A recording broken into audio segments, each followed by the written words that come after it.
Alright, सो अभी periodic properties को revise करते हैं, राइट।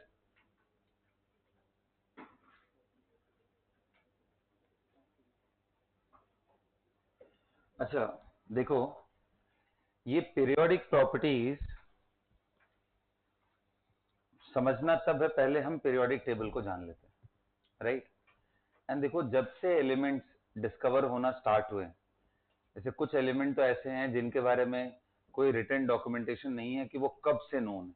जैसे आप सोच सकते हो, गोल्ड हो गया, सिल्वर हो गया, कॉइनेज मेटल्स जितने भी थे, कॉपर वगैरह हो गए, ये सब मतलब अगर आप हिस्ट्री को ट्रेस करोगे तो बहुत पहले से ये सारी चीजें नोन थी। तो इनका कोई ये नहीं है कि हाँ इस ईयर में इसको हमने फिगर आउट किया।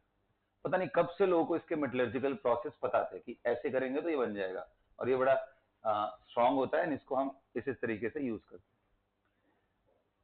उसके बाद अगर आप डॉक्यूमेंटेशन की बात करोगे तो फॉस्फोरस से चीजें मिलना शुरू होती। फॉस्फोरस का मैंने आपको बताया था ना, बड़ा ही क्रेजी एक्सपेरिमेंट था।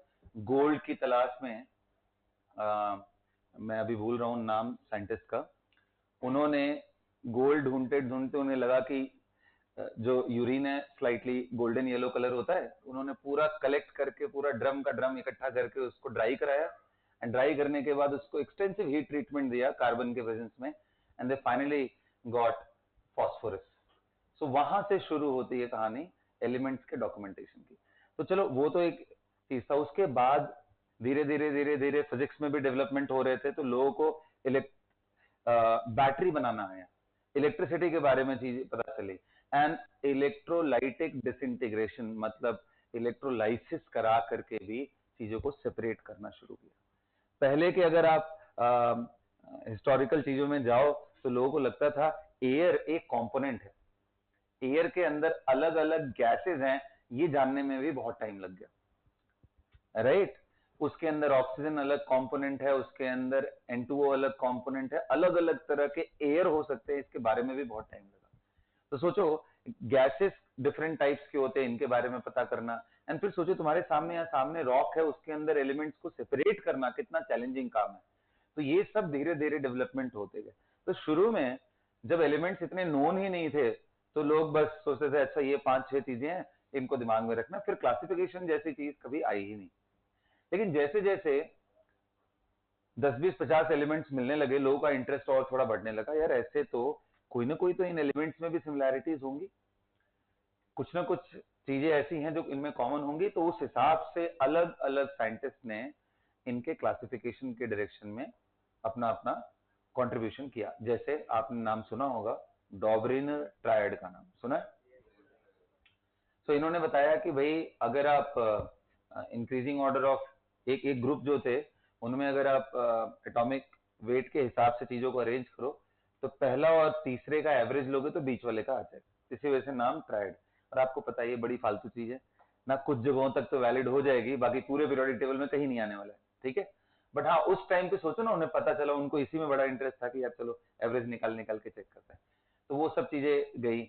उसके बाद आपको पता होगा लोथर मेयर कर्व करके, राइट, वो बड़ा इंटरेस्टिंग सा चीज था। उन्होंने एटॉमिक वॉल्यूम के हिसाब से ग्राफ बनाया और उन्होंने बड़ा इंटरेस्टिंग सा चीज देखा कि हर बार जो एल्कली मेटल है ना वो टॉप पे चला जा रहा है, और वहां से वॉल्यूम डिक्रीज कर रहा है, अगला एल्कली मेटल आ रहा है तो फिर से ये बढ़ जा रहा है, एंड इस तरीके से, और ऐसे ऐसे करते जाता जा रहा है एटॉमिक नंबर और वॉल्यूम, एटॉमिक वॉल्यूम के हिसाब से।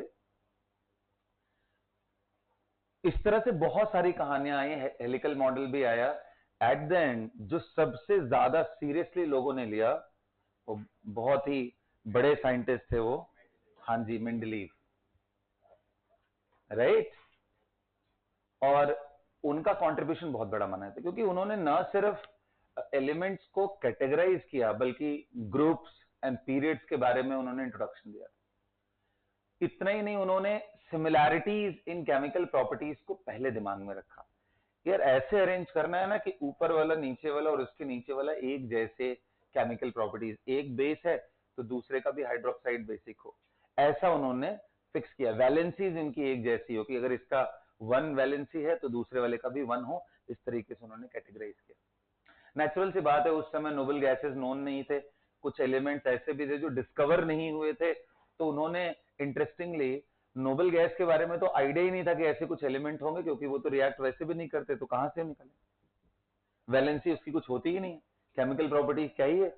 तो उन्होंने उसके लिए तो कुछ भी नहीं छोड़ा था, कोई स्पेस नहीं छोड़ा था, लेकिन बहुत सारे एलिमेंट्स जो उस समय डिस्कवर नहीं हुए थे उन्होंने अपने पीरियोडिक टेबल में जगह छोड़ दिया था। कोई नाम बताएगा कौन कौन से थे ऐसे? एका, हाँ, एका सिलिकॉन, एका जर्मेनियम के लिए उन्होंने जगह छोड़ दिया, है ना। तो अब आप सोचो कि कितना बड़ा बात है कि उन्होंने इस तरीके से अरेंजमेंट किया और बोला कि भाई मुझे तो नहीं पता, ये एलिमेंट्स अभी नोन नहीं है, फ्यूचर में जब भी कभी डिस्कवर होंगे तो उसकी प्रॉपर्टी यहाँ मैच करेगी, तो यहाँ रखना उसको। तो ये बहुत बड़ा विजनरी स्टेप था, और इस पीरियोडिक टेबल को वर्ल्ड वाइड एक्सेप्टेंस मिली एंड सभी लोगों ने इसको फॉलो किया बहुत डिसेंट अमाउंट ऑफ टाइम के लिए। अनलेस मॉडर्न पीरियोडिक टेबल के जो मेन कैरेक्टर बोले जाते हैं उनका नाम आपको पता है? मोजले, नाम पता है? वो एक्सरे पे एक्सपेरिमेंट कर रहे थे, जो एक्सरेज निकल के आती है ना उसकी कैरेक्टरिस्टिक्स को वो मेजर कर रहे थे कि भाई अलग अलग एलिमेंट्स के लिए क्या। फिर उन्होंने बड़ा काफी टाइम तक करने के बाद एक्सरे के बारे में उन्हें जानना था, बट अनफॉर्चुनेटली ये बोल लो कि वो उनका अटेंशन थोड़ा सा एटॉमिक नंबर की तरफ चला गया, और उन्होंने देखा कि यार ये तो बड़ा इंटरेस्टिंग सा पैटर्न मिल रहा है, ये जो भी एक्सरेज निकल के आ रही है उसकी कैरेक्टरिस्टिक्स वो सब एटॉमिक नंबर से ड्रिवन हो रहा है, ना कि एटॉमिक वेट से। फॉर्मूले के अंदर तो कहीं एटॉमिक वेट दिख ही नहीं रहा है। फिर उन्होंने जब उस हिसाब से अरेंज किया तो उन्होंने देखा यार ये तो जो मेंडलीव का पीरियोडिक टेबल था उसके जैसा बनने लग रहा है। फिर उन्होंने सिंपल एक स्टेटमेंट पास किया कि जो पीरियोडिक प्रॉपर्टीज है, जो पहले मेंडलीव बोलते थे कि पीरियोडिक प्रॉपर्टीज या similarities in chemical properties and physical properties periodic function of atomic weight, इन्होंने उसको चेंज करके बोला कि नहीं, एटॉमिक वेट नहीं, एटॉमिक मास का होगा। अच्छा, एक चीज और ध्यान देना, जब मेंडलीव ने जब पूरे पीरियोडिक टेबल को ऐसा सेट करना शुरू किया था तो उन्होंने प्रायोरिटी केमिकल प्रॉपर्टीज की सिमिलैरिटी को ज्यादा दिया था, क्योंकि ऐसा उनके ही टेबल में मिला जिसमें एटॉमिक वेट इंक्रीजिंग ऑर्डर में जाना चाहिए, जबकि बीच में कुछ ट्रेंड एक जैसे नहीं मिले कि पहले ज्यादा एटॉमिक वेट एंड फिर उसके बाद उन्होंने कम कर दिया, फिर उसके बाद ज्यादा। तो ये एनॉमली भी खत्म हो गई, क्योंकि जब एटॉमिक नंबर है तो फिर आप वेट को ध्यान नहीं मत दो भाई, एटम के कोई पर्टिकुलर आइसोटोप का मास दूसरे एटम हायर एटॉमिक नंबर वाले के मास से भी ज्यादा हो सकता है, ये कोई बड़ी बात नहीं जो अबंडेंस में नेचर में। तो फाइनली हमें मॉडर्न पीरियोडिक टेबल के बारे में पता चला, एंड उसके बाद पीरियोडिक टेबल जब एक बार सेट हो गया तो इसके बाद अलग अलग तरह की प्रॉपर्टीज पे थोड़ा रिसर्च हुआ कि भाई इनका आयनाइजेशन एनर्जी का ट्रेंड क्या है, इलेक्ट्रॉन एफिनिटी का ट्रेंड क्या है, शील्डिंग और स्क्रीनिंग इफेक्ट का ट्रेंड क्या है, इन सब चीजों के बारे में। लेकिन उससे पहले मैं पहले पीरियोडिक टेबल लिखूं ताकि हम लोग एक एक करके चल सके। चलो भाई, कौन मुझे हेल्प कर सकता है पूरा पीरियोडिक टेबल लिखने में? क्लास में हाथ उठाइए, कौन है ऐसा जिसको ध्यान है पीरियोडिक टेबल पूरा का पूरा? यस, दृष्टि बताइए। पहले शुरू करते हैं एस ब्लॉक से। ठीक है जी, hydrogen,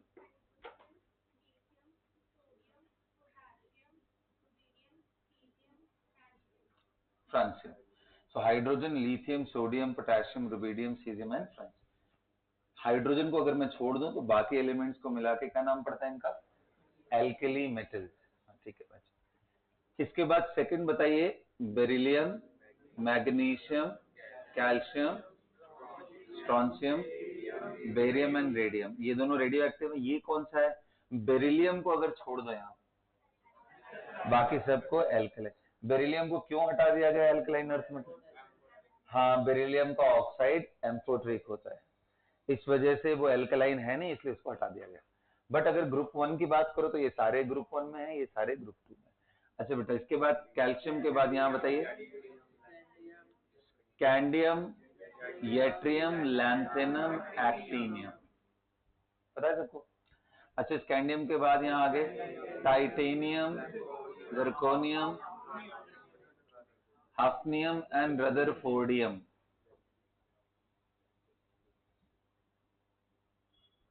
vanadium, niobium, tantalum, dubnium. इसके बाद बताइए, बोलो। Chromium, molybdenum, tungsten, seaborgium. ठीक है। इसके बाद manganese, technetium, rhenium and bohrium. ध्यान है ये।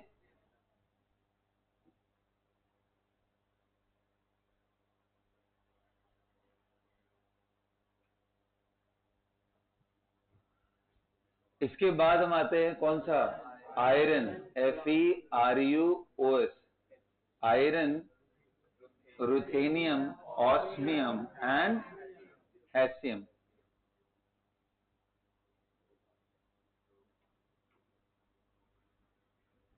इसके बाद आता है आयरन के बाद कोबाल्ट, रोडियम, इरिडियम, मैटनेरियम, MT, मैटनेरियम। इसके बाद बताइए, निकल, पैलेडियम, प्लैटिनम, डार्मस्टेटियम, DS होता है ना, डार्मस्टेटियम। इसके बाद आता है बेटा कॉपर, सिल्वर, गोल्ड। सबसे जबरदस्त यही, सबसे एक्सपेंसिव है यही ना, वैसे प्लैटिनम वाला भी अच्छा खासा है। उसके बाद रोएंसी। इसके बाद zinc, cadmium, mercury, copernicium, CnO, है ना।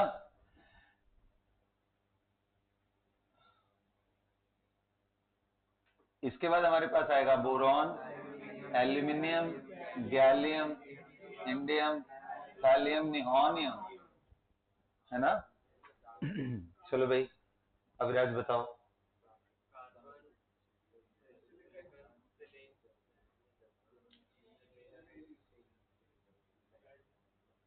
लेड का लैटिन नेम बताओ। प्लम्बम। इसका बताओ, स्टैनम। इसके बाद फ्लेरोवियम, FL होता है, FL पूरा लिख लेना, flerovium. Nitrogen, phosphorus, arsenic, antimony. इसका बताओ, ट्रिबियम होता है, बोलो। Bismuth and moscovium, oxygen, sulphur, selenium, tellurium, polonium, LV, livermorium. इसके बाद fluorine, chlorine, bromine, iodine, astatine, TS, tennessine. फिर helium, neon, argon, krypton, xenon, radon और गैनेसन। यहाँ पे 118 खत्म होता है, लेकिन यहाँ पे एक इंटरेस्टिंग सा चीज, आप अगर इनको जोड़ोगे तो टोटल एलिमेंट में से 28 एलिमेंट मिसिंग है, टोटल 118 होना चाहिए। इनको अगर आप जोड़ो तो देखो, पहले वाले में कितने बेटा जोड़ो, 2 हैं। दूसरे वाले में बताओ, तीसरे वाले में जोड़ के देखो, 1। यहाँ देखो, यहाँ देखो, अरे दिख रहा है ना, 2 यहाँ का, D का 10 और 6 उधर का। यहाँ देखो, तुम्हें 18 दिख रहा होगा और यहाँ भी 18 दिख रहा होगा ना, बट एक्चुअली ये 18 ना हो करके ये कितने होते हैं, 32 एंड 32। अब यार ये 32 माइनस 18 करो, 14 बन रहा है। ये कहाँ गया 14? हाँ, एक्चुअली ये जो लैंथेनम है ना, इसके ऊपर रहता है, आगे आगे नहीं, ऊपर रहता है। इसके ऊपर स्टैकिंग ऐसे होती है कि lanthanum, cerium, praseodymium, neodymium, promethium, samarium, europium, gadolinium, and ऐसे करते करते आगे बढ़ता है। तो इसको यहां से उठा करके इसलिए डॉट डॉट डॉट बनाते हैं। तो चलो आप मेरी मदद करो थोड़ा, ये देखते हैं कितने लोगों को ध्यान है, क्योंकि ये सबसे ज्यादा भूलने का चांस है।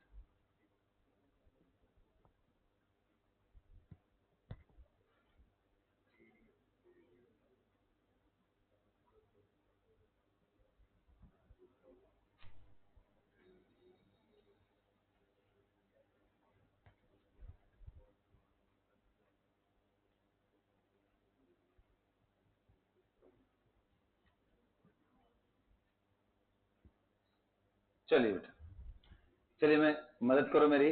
सीरियम, प्राजियोडिमियम, हाँ, नियोडिमियम, फिर प्रोमिथियम, सिमेरियम, यूरोपियम, गैडोलिनियम। ये बड़ा इंटरेस्टिंग है ना, इस पे क्वेश्चन आए हुए हैं, इसके इलेक्ट्रॉनिक कॉन्फ़िगरेशन पे क्वेश्चन आए हुए हैं, कई बार रिपीटेडली पूछा हुआ है एग्जाम्स। हाफ फील्ड स्टेबिलिटी का क्वेश्चन यहाँ पे बनता है। ठीक है, कितने हो गए? 7 और बताना है। टर्बियम, डीवाई डिस्प्रोजियम, उसके बाद होल्मियम, फिर अर्बियम, ER,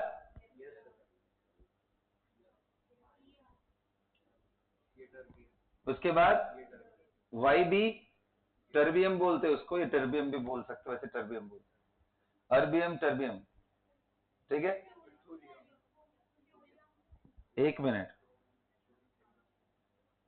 हाँ बिल्कुल सही है।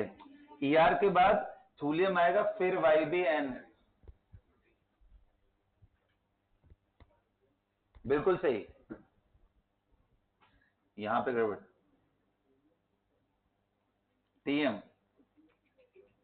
ठीक है। इसके बाद हाँ YB, और उसके बाद LU, holmium, erbium, thulium, ytterbium या टर्बियम एंड लिटेशियम। आइए इधर देखते हैं, thorium, protactinium, uranium, neptunium, plutonium, americium, हाँ curium, berkelium, californium, einsteinium, ES है क्या? फर्मियम, मेंडलीवियम, बोलो, नोबेलियम एंड लॉरेंस। ये है हमारा कंप्लीट पीरियोडिक टेबल। इसको हमारे बच्चों ने 2-3 दिन लगा के पूरी शिद्दत के साथ याद किया था, और पूरा साल लगा के इसको भूलने की पूरी कोशिश करी है, लेकिन फिर भी इतना याद है, अच्छी बात है ना, इतना दिमाग में है एटलीस्ट हमारे। बट ये पीरियोडिकली अगर करते रहोगे तो एक एक बात दिमाग में बैठ जाएगा। ठीक है, इसको करना पड़ेगा आपको। ठीक है, मुझे करने की जरूरत नहीं पड़ती है, क्योंकि मुझे बस 11th क्लास को पढ़ाना होता है, उसके बाद फिर अगले साल 11th क्लास हो, वंस इन अ ईयर। तो मेरे दिमाग से भी कुछ कुछ चीजें स्किप कर जाती, जैसे यहाँ पे थोड़ा सा गड़बड़ हुआ मेरे से। ठीक है, once in a year revision पे इतना ध्यान रह रहा है, तो पहले काम किया है, ऐसा नहीं है कि वंस इन अ ईयर बस ऐसे ही।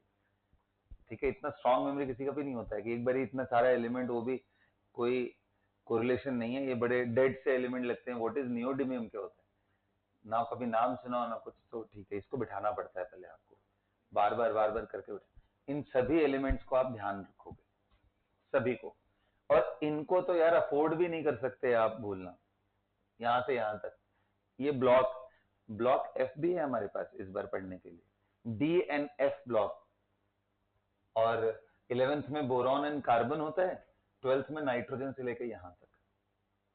ठीक है तो उसमें ये भी एस ब्लॉक भी, तो करेंगे इनको भी हम धीरे धीरे, ब्लॉक बाई ब्लॉक, उनकी प्रॉपर्टीज समझेंगे, किस तरह से वो रिएक्ट करते हैं, वो सब समझेंगे। फिलहाल ये सब बात दिमाग में बैठ गया आपके? बोलिए। अब आते हैं पीरियोडिक प्रॉपर्टीज। कौन कौन सी चीजें हैं जिनकी प्रॉपर्टीज को हमें, मैं नाम लिखता हूं फिर उसके बाद आगे बढ़ते हैं। सबसे पहला चीज, हमें जेड स्टार एंड सिग्मा को समझना है। इसका नाम क्या है? Effective nuclear charge. उसके बाद सिग्मा, मतलब एंड सिग्मा एक ही साथ रह देता हूं, इसका नाम क्या है भाई? शील्डिंग और स्क्रीनिंग। स्क्रीनिंग इफेक्ट, ये बोलते हैं ना, शील्डिंग और स्क्रीनिंग इफेक्ट। अच्छा जी, इसके बाद हमारा आता है जो सबसे काम का चीज है, एटॉमिक साइज। फिर आता है आयोनाइजेशन एनर्जी।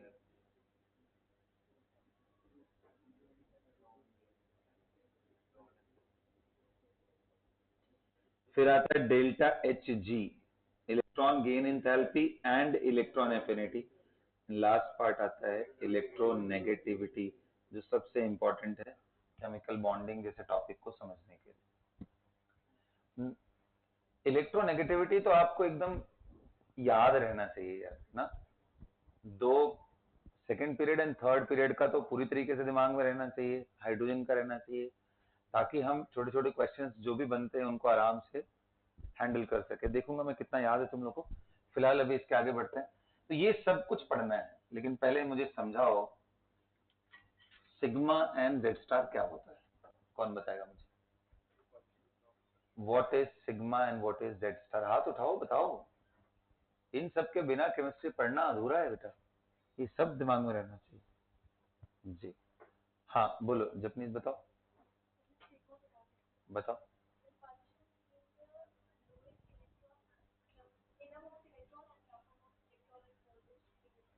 ठीक, हाँ ठीक है चलेगा। और कोई बताना चाहेगा? हाँ बता बेटा।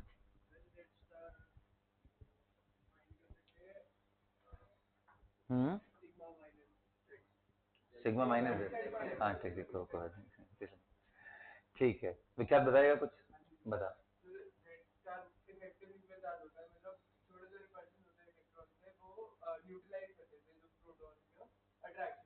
हम्म, अच्छा दोनों वैल्यू, ठीक है। अभी तो फिलहाल मैं वैल्यूज के डिटेल पे नहीं जाऊंगा, वरना ये पूरी क्लास हो जाएगी, ठीक है। तो मैं तो बस आपको एक आउटलाइन देते हुए समझाते हुए आगे बढ़ता हूँ, ठीक है। डिटेल में तैयार करना ये आपकी जिम्मेदारी है। अभी तो मैं आपको एक तरह से बताते जा रहा हूँ कि किन किन प्रॉपर्टीज का यूज आने वाला है, ठीक है। तो जेड स्टार देख बेटा, ध्यान से सुनो। जैसे कोई भी एक एलिमेंट ले लो कंसिडरेशन के लिए, जैसे मान लो सोडियम ले लिया। तो सोडियम में आपको पता है टोटल 11 इलेक्ट्रॉन है, और मैं एकदम बाहर वाले इलेक्ट्रॉन की बात कर रहा हूँ। आप कोई भी इलेक्ट्रॉन सिलेक्ट कर सकते हो एकदम बाहर के। 11 प्रोटॉन उसके न्यूक्लियस में है, तो मैं न्यूक्लियस को प्लस बोल रहा हूँ, और ये बाहर ये फर्स्ट, देन सेकेंड, एंड फिर वो चलो पी वाले भी हैं, मैं उसको भी ऐसे ही मान ले रहा हूँ मोरलेस स्फेरिकली, एंड बाहर फिर हमारा थर्ड, थर्ड पे ये लास्ट इलेक्ट्रॉन। इन पे आपको पता है कि टोटल कितने हैं, 8 है। ये हालांकि तरीका गलत है, बट समझाने के लिए भी कर रहा हूँ, क्योंकि आपको पता है एसपी होते हैं सब ना, एस एंड पी को पूरा दिखाना। अब तुम ये सोचो कि ये पर्टिकुलर इलेक्ट्रॉन है, इसका जो चार्ज है वही चार्ज इस इलेक्ट्रॉन का है। सो नेचुरली इन दोनों में रिपल्शन होगा, ये इसको पुश करेगा और ये इसको। तो बाहर की तरफ जो इन सभी का कलेक्टिव टीम वर्क है, इसको बाहर की तरफ धक्का देने का, उसी को क्या बोलते हैं, सिग्मा। अब ये जो सिग्मा है इसको अंदर आने से बचाता है। अंदर कौन खींचना चाहता है, प्रोटॉन। प्रोटॉन न्यूक्लियस में है ना, ये इसको खींचना चाहता है। इसको जेड, जेड आपको पता है, सिर्फ हम नंबर्स के टर्म में बात कर रहे हैं। चार्ज तो एक्चुअली जेड ई हुआ, उधर वाला जो इफेक्टिव चार्ज हुआ वो सिग्मा इंटू ई हुआ। मैं ई हटा दे रहा हूं, रिलेटिव नंबर बस ले रहा हूं। समझ में आया?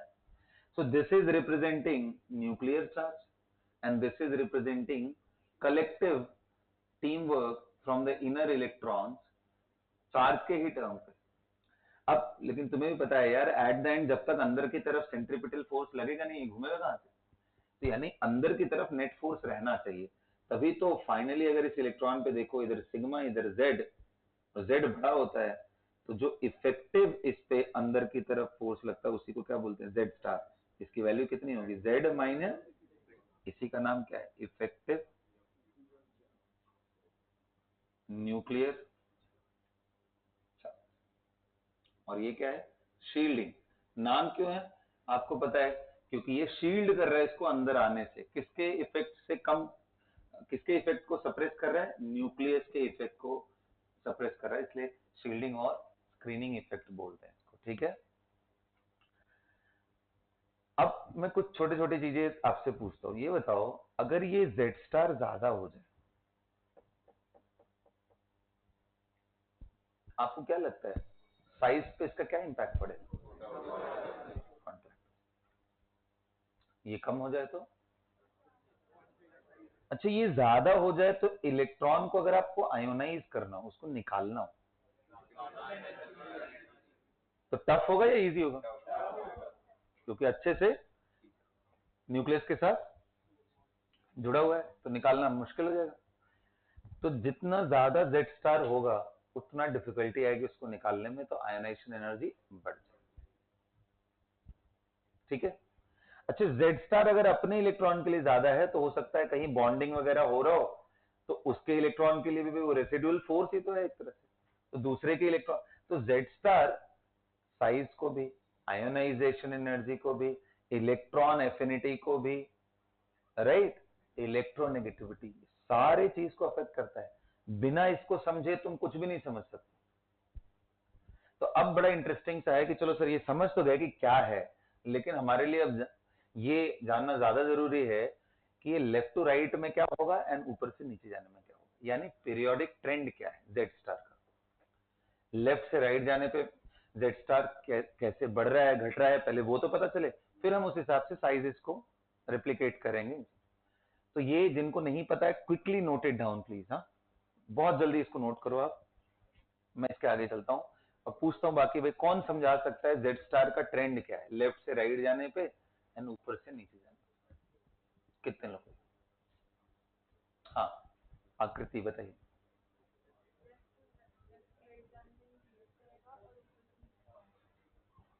ठीक है, और कुछ ध्यान आ रहा है? बस इतना ही? हाँ, और कोई समझा? देखो उसने बोला कि लेफ्ट टू राइट जाने पे इंक्रीज करेगा एंड ऊपर से नीचे रहने पे कांस्टेंट होता है, यही बोला। लेकिन ऊपर से नीचे जाने पे कांस्टेंट रहेगा, ये पार्टली करेक्ट है। ठीक है। Z स्टार पूछ रहा हूं मैं, लगाओ दिमाग। अरे एक बड़ा इंपॉर्टेंट चीज तुम लोग मिस ना कर जाओ।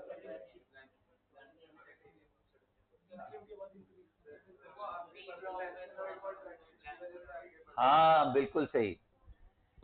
देखो चलो, अच्छा फिलहाल ये नोट कर लिया ना, मैं मिटा दूं ये सब डायग्राम, मिटा दूं सब? ठीक, हमारा फोकस सिर्फ Z स्टार पे ज्यादा होगा। ठीक है।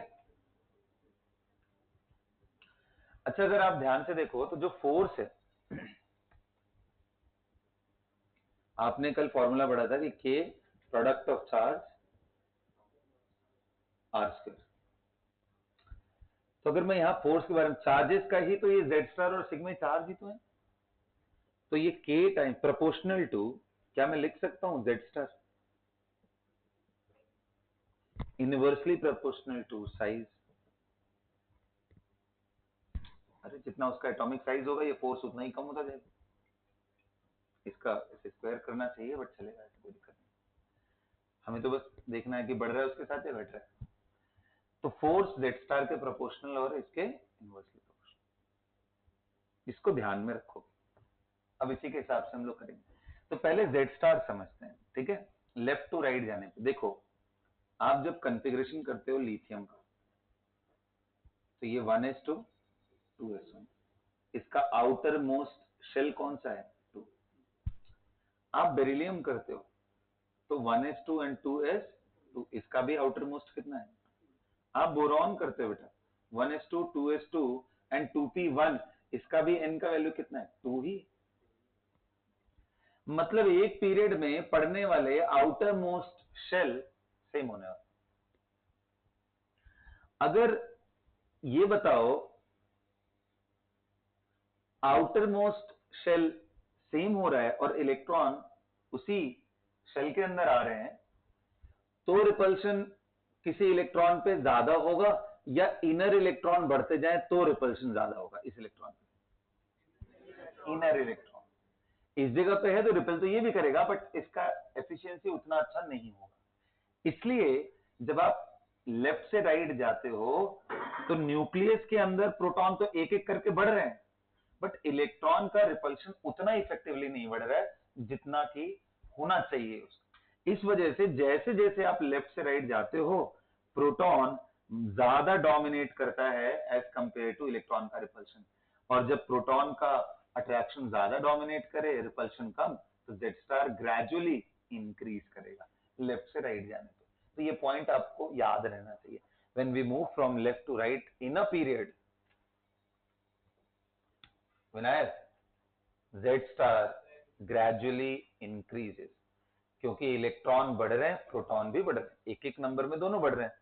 लेकिन इलेक्ट्रॉन का रिपेल करने का एबिलिटी खराब हो रहा है, क्योंकि सेम शेल में ऐड हो रहे हैं जिसमें इलेक्ट्रॉन को रिपेल करना है, और प्रोटॉन न्यूक्लियस पे ऐड हो रहा है, तो वो ज्यादा अच्छे से खींचेगा। इसलिए जेड स्टार ग्रेजुअली इंक्रीज कर। बात आती है ऊपर से नीचे की। अब ऊपर से नीचे देखो कहानी क्या हो रहा है, ये बड़ा इंटरेस्टिंग है। जब आप ऊपर से नीचे देखते हो, तो लिथियम का 1s2 2s1, सोडियम देखो 1s2 2s2 2p6 and 3s, potassium देखो, ये पूरी कहानी होते होते होते 4s। क्या समझ में आ रहा है इससे कि सर जब हम ऊपर से नीचे जा रहे हैं, तो जैसे जैसे प्रोटॉन बढ़ रहा है, ठीक वैसे वैसे इनर शेल में इलेक्ट्रॉन भी बढ़ रहे हैं। अरे देखना बाबा, इसके लिए इनर शेल ये हुआ ना। अब प्रोटॉन इसके पास 3 था, 2 इलेक्ट्रॉन अंदर, 1 इलेक्ट्रॉन। अगले वाले में आ जाओ, सॉरी, लिथियम बेरिलियम ये कहां चली गई, अच्छा ये रहा, ठीक है, सोडियम। सो 11 प्रोटॉन हुआ, तो अंदर ये 2 इलेक्ट्रॉन तो थे ही, 8 और बढ़ गए।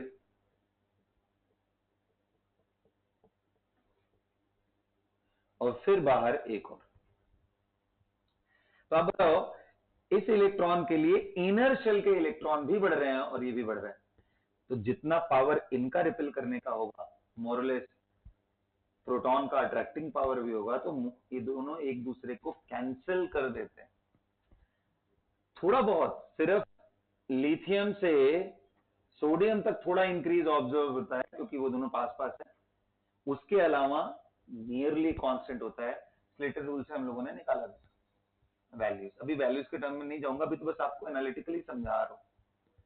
समझ में आ रहा है कि जब हम ऊपर से नीचे जाते हैं, इनर शेल में इलेक्ट्रॉन बढ़ते हैं, जिससे उसका सिग्मा भी अच्छा खासा इंक्रीज होता है, और न्यूक्लियस में प्रोटॉन भी बढ़ते हैं, जिससे उसका जेड भी अच्छा खासा बढ़ता है। जेड भी अच्छा बढ़ रहा है, सिग्मा भी अच्छा बढ़ रहा है, वो दोनों एक दूसरे को कैंसिल कर दे रहे हैं, तो Z star is nearly constant when we move from top to bottom in a group।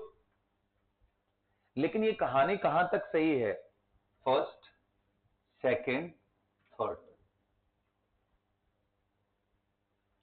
क्योंकि थर्ड के बाद एक कहानी गड़बड़ हुई कि लैंथेनम से हाफनियम के बीच में 14 सेम ही शेल के अंदर 14 इलेक्ट्रॉन ऐड हो गए सेम शेल के अंदर, क्योंकि लैंथेनम के बाद सीरियम, प्राजियोडियम, नियोडियम, ये सब तो इसी 6th पीरियड का ही पार्ट है ना।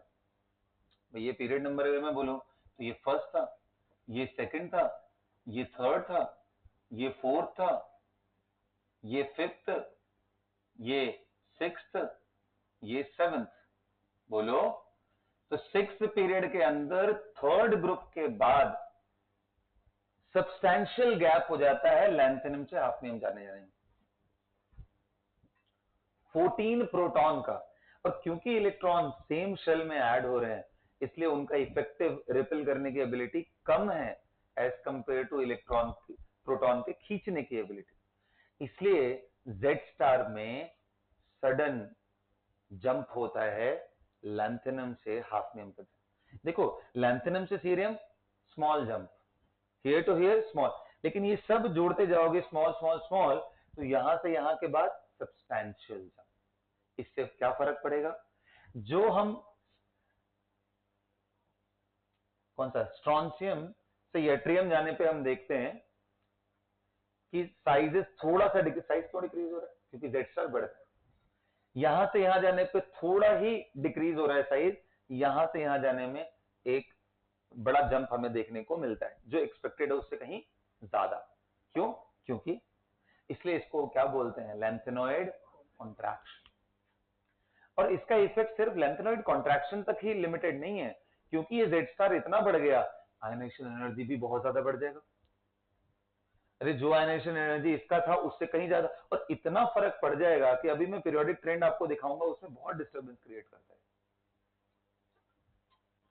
ठीक इसी तरह का कहानी जो लैंथेनॉइड कॉन्ट्रैक्शन का हुआ, वैसा ही कहानी आपको इस जगह भी देखने को मिलता है।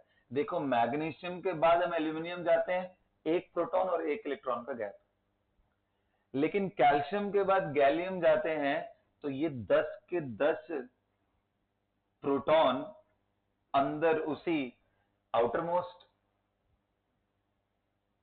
ऐड होता चला गया, ऐड होता चला गया, जिसके वजह से यहां गैलियम को भी एडेड जेड स्टार को फेस करना पड़ता है। तो आपने देखा होगा इसका इम्पैक्ट, जब हम नीचे जाते हैं जनरली साइज बढ़ता है, बट एल्यूमिनियम से गैलियम का साइज थोड़ा कम होता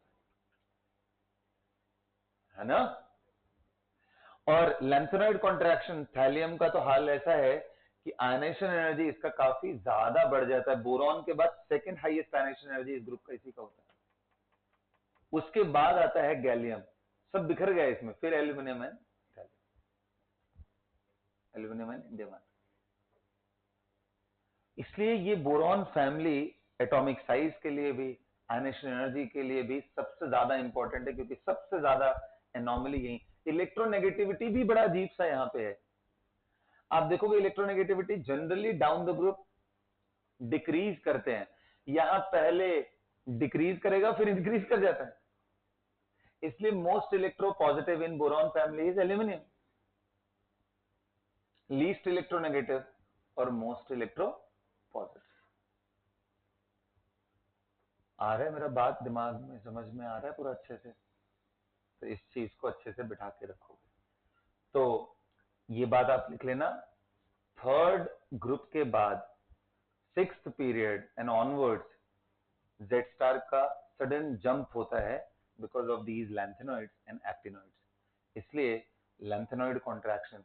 अब एक्टिनॉइड्स का क्यों नहीं बात करते हैं यार, ये सब मोस्टली रेडियो एक्टिव, इनकी केमिस्ट्री कम पढ़ी जाती है ना, और उसमें बहुत सारे ऐसे हैं जो आर्टिफिशियली डेवलप किए गए हैं बस 118 लाने के लिए। अभी पता है ट्राई क्या ले रहे हैं लोग, अटेम्प्ट ले रहे हैं कि 119 बना दे, 120 वाला एटॉमिक नंबर बना सकते हैं, कोई बड़ी बात नहीं भाई। अभी तक ऐसा मिल नहीं रहा, उनको बड़ी अटेम्प्ट ले रहे हैं। दो जगह पे इस तरह के एक्सपेरिमेंट बहुत होते हैं, एंड रसिया उसमें से एक है, बहुत लीडिंग कंट्रीज में से एक है एलिमेंटल लेवल में। उसमें आपको देखो हिस्टोरिकल जो मेंडलीव थे वो भी वहीं से थे, राइट। तो वहां पे बहुत ज्यादा इन सब चीजों पे काम चल रहा है, but will see near future में अगर कभी मिलता है। अभी तक तो हमें पता है कि 118 ही लिमिट हो गया, खत्म हो गया।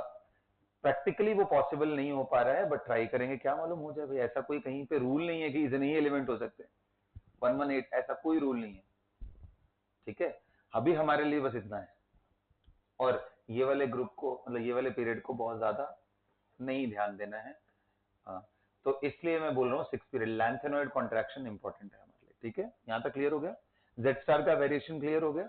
जेड स्टार का वेरिएशन उतना स्मूथ नहीं है, लेफ्ट से राइट जाने पे बड़ा स्मूथ है, धीरे धीरे धीरे धीरे इंक्रीज करता है। टॉप टू बॉटम जाने पे कांस्टेंट रहता है, बट वो कहानी सिर्फ थर्ड ग्रुप तक के लिए, फोर्थ में फिर गड़बड़ी, यहाँ पे भी गड़बड़ी, और ऐसे चलता रहेगा। अब उसके इम्पैक्ट कितना पड़ेंगे वो हम देखेंगे, कई बार वो दिखता नहीं है अच्छे से। अब यूं समझ लो कि जेड स्टार बढ़ तो रहा है,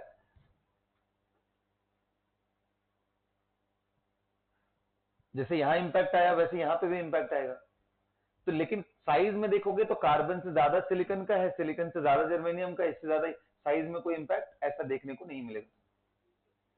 क्यों ऐसा? अरे भाई ऐसा नहीं है कि जब डिक्रीज ही कर जाए तभी तुम बोलोगे इंपैक्ट पड़ा। जैसे मान लो नॉर्मली सेकेंड पीरियड से थर्ड पीरियड जाने पे, जब तक ये प्रॉब्लम नहीं है, तब तक पता चला 1.5 गुने 2 गुने साइज बढ़ रहे हैं।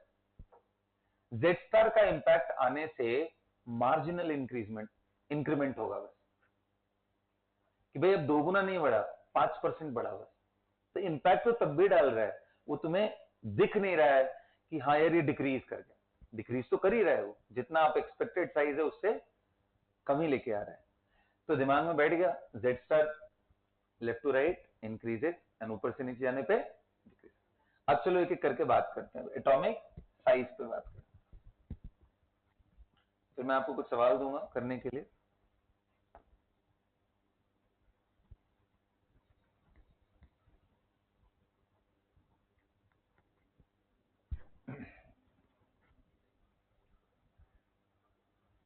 चलिए बेटा बताइए साइज किस पे डिपेंड करेगा आपके हिसाब से?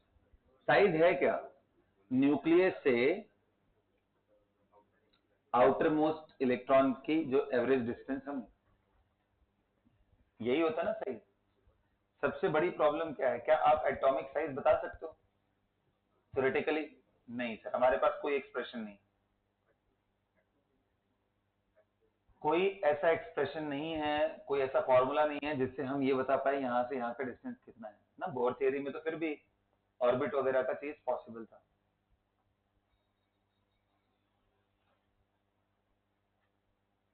तो अगर थ्योरेटिकली ये सब चीज नहीं बता सकते तो हमारे पास दूसरा तरीका क्या है?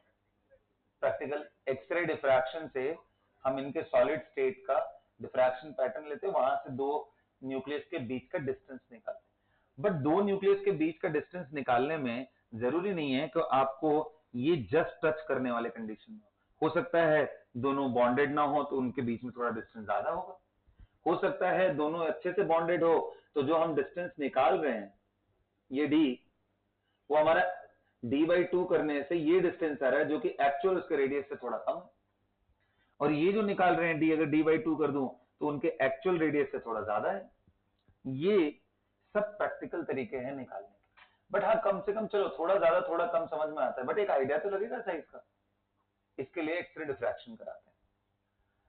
तो साइज अगर थ्योरेटिकली देखे तो दो पैरामीटर पे डिपेंड करता है, कौन से शेल में प्रेजेंट है, जितना ज्यादा शेल नंबर बढ़ाते जाओगे साइज उतना बढ़ता जाएगा। दूसरा न्यूक्लियस की तरफ उस पर अट्रैक्शन कितना। तो size proportional to n, inversely proportional to, बस इतनी सी बात पे खत्म है कहानी। बताओ ऊपर से नीचे जाएंगे तो Z star nearly constant, shell number increase कर रहे हैं, ये 1s1 ये 2s1 ये 3s1 ये 4s1, बोलिए साइज क्या होता जाएगा? इंक्रीज करता जाएगा। आ रहे बात समझ में? ये कहानी आपको यहां देखने को करेक्ट मिलेगी, यहां मिलेगी करेक्ट, यहां भी करेक्ट मिलेगी, यहां गड़बड़ होगा। टाइटेनियम से जिरकोनियम जाओगे साइज बढ़ता है, जिरकोनियम एंड हाफनियम पे जाओगे तो साइज थोड़ा सा डिक्रीज हो जाता है, बहुत हल्का सा बट डिक्रीज। यार बढ़ने के बजाय बराबर भी होता तो भी प्रॉब्लम है, डिक्रीज कर दिया। वाई? Lanthanoid contraction.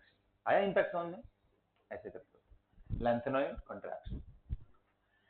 वही कहानी आपको यहां देखने को मिलेगी, वेनेडियम से नियोबियम जाओगे साइज बढ़ता है, नियोबियम से टैंटेलम में साइज बढ़ रहा है, बहुत ही हल्का सा, जितना डिफरेंस रहना चाहिए साइजेस में उतना नहीं रह रहा है। मतलब यहां भी इंपैक्ट है, इंपैक्ट हर जगह है। किसी जगहों पे वो इतना डोमिनेटिंग हो जाता है कि डिक्रीज करा देता है, और कई जगहों पे उतना नहीं कर पाता, क्योंकि दोनों फैक्टर पे डिपेंड है ना भाई, इनको ध्यान रखो। ओके, तो साइजेस का impact down the group down the group down the group nearly increase करते हैं। कुछ कुछ जगहों पे ऐसे, जैसे यहाँ पे मैंने आपको बताया इस जगह पे थोड़ी प्रॉब्लम, ऐसा ही कहानी यहाँ देखने को मिलती है। बोरॉन से एल्यूमिनियम जाते हो तो साइज 1.5 टाइम्स नियरली या उससे ज्यादा थोड़ा इंक्रीज होता है। एल्यूमिनियम से गैलियम जाते हो तो मार्जिनली डिक्रीज कर जाता है। कई कई किताबों में लिखा दोनों आसपास ही रखो इसको बराबर, बट आप ध्यान रखना एल्यूमिनियम से थोड़ा छोटा है। अच्छा गैलियम के बाद यहाँ वो चीज नहीं देखने को मिलेगी, ना यहाँ ना यहाँ, डिक्रीज कर रहे हैं, लैंथेनॉइड कॉन्ट्रैक्शन यहाँ है, बट अगेन जैसा मैंने बोला कि वो डिक्रीज नहीं कर पाता है साइज को, आसपास ला देता है बट डिक्रीज नहीं कर पाता है। तो याद रहेगा, तो ये दो जगह दिमाग में रखो, एटॉमिक साइज को लिख लो बल्कि, भूलना मत, और इन दोनों को ध्यान। इंपैक्ट बिल्कुल उल्टा हो गया, होना चाहिए बढ़ना चाहिए, इसको मार्क करो, बहुत जरूरी है। यही दो तीन चीजें तो एक्सट्रैक्ट करके याद रखने वाली चीजें हैं।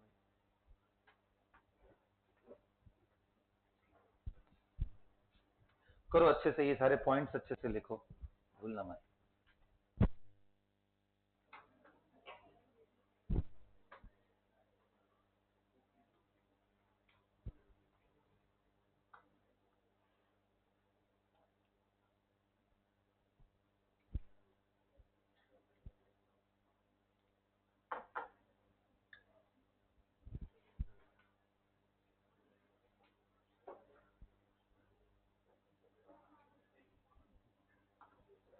चलिए, साइज क्लियर हो गया फिर आपको, एटॉमिक साइज। अच्छा, बात करते हैं, ग्रुप का डिस्कशन हो गया, लेफ्ट टू राइट जाने पे साइज पे इंपैक्ट क्या पड़ेगा? आप देखो, अभी मैंने दिखाया था कि लिथियम का आउटर मोस्ट, बेरिलियम का आउटर मोस्ट, बोरॉन से लेकर के सभी का आउटर मोस्ट जिसमें इलेक्ट्रॉन जा रहा है आउटर मोस्ट शेल, वो सेम है ना? एन फिक्स हो गया। अब मुझे बताओ, लेफ्ट टू राइट जाने पे जेड स्टार पे क्या इंपैक्ट है? ग्रेजुअली इंक्रीजेस, बढ़ता है ना। अगर जेड स्टार बढ़ रहा है तो साइज डिक्रीज होगा। तो इसलिए साइज जब भी बात करते हो तो left to right decreases. Size में लिथियम का साइज काफी बड़ा, बेरिलियम थोड़ा इससे छोटा, बोरॉन और छोटा, कार्बन और छोटा, ऐसे करते हुए चले जाते हैं। तो size is decreases when we move from left to right in a period. अब कुछ कुछ जगहों पे एनॉमली आपको देखने को मिलेगी, जैसे फ्लोरीन एंड नियॉन के बीच में यहां तक घट रहा है, बट यहां के बाद सडन बढ़ जाएगा, जो डेटा आप देखोगे। तो आपको पता नहीं, डेटा में हमारे साथ प्रैक्टिकल प्रॉब्लम है, जो मैंने बताया समझाया था कि बॉन्डिंग की दिक्कत। बताओ, क्या ये सब आपस में बॉन्ड बनाएंगे हीलियम हीलियम? नहीं, तो वो दूर दूर रहेंगे। तो जो भी उनका डी निकल के आएगा वो उनके एक्चुअल रेडियस से कहीं, क्योंकि यहां वॉन्डरवॉल रेडियस बोलते हैं कि जहां कोई बॉन्ड ना बने ना, उस रेडियस का नाम क्या होता है? Van der Waals radius. जहां कोवलेंट बॉन्ड बने उस रेडियस का नाम क्या होता है? कोवलेंट। जहां आयनिक हो वहां आयनिक रेडियस। आ रहा है बात समझ में?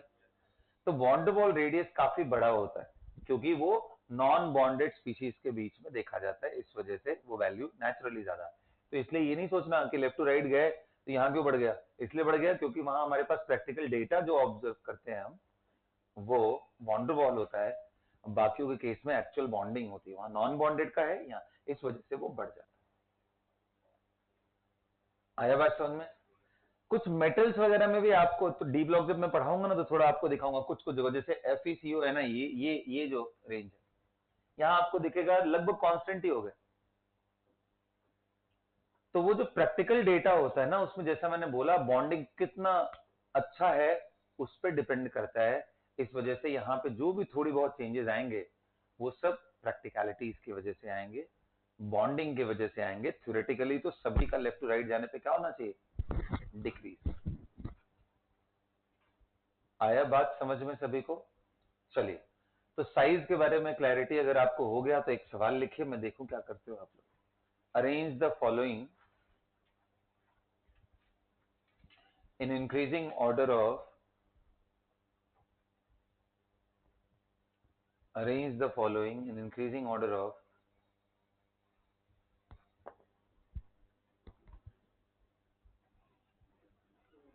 size।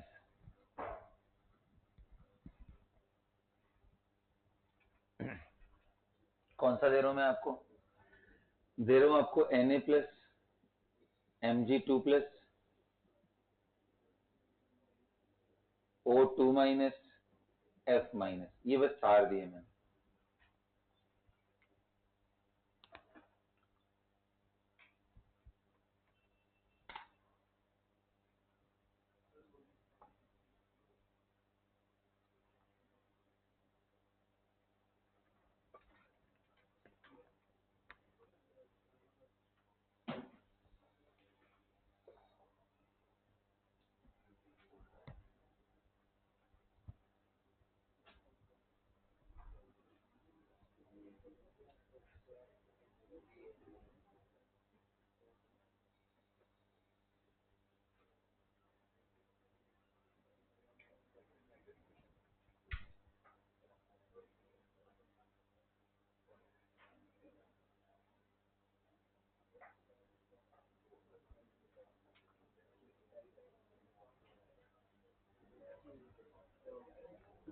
हो गया बेटा?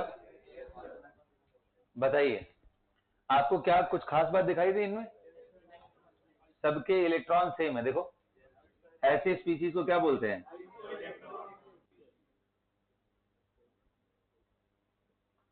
10 इलेक्ट्रॉन, 10, 10 एंड 10। लेकिन अगर मैं प्रोटॉन बात करूं, बताओ तो इनमें प्रोटॉन कितने हैं?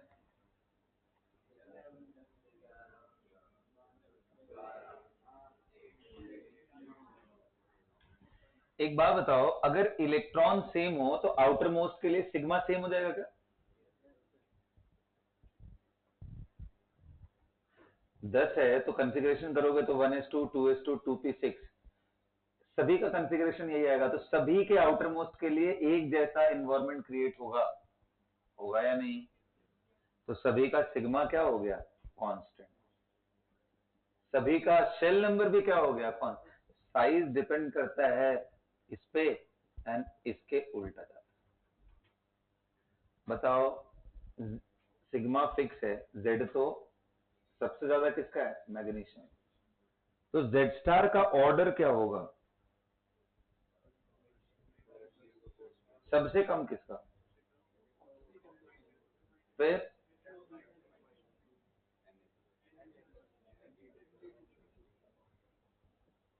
साइज का ऑर्डर क्या हो?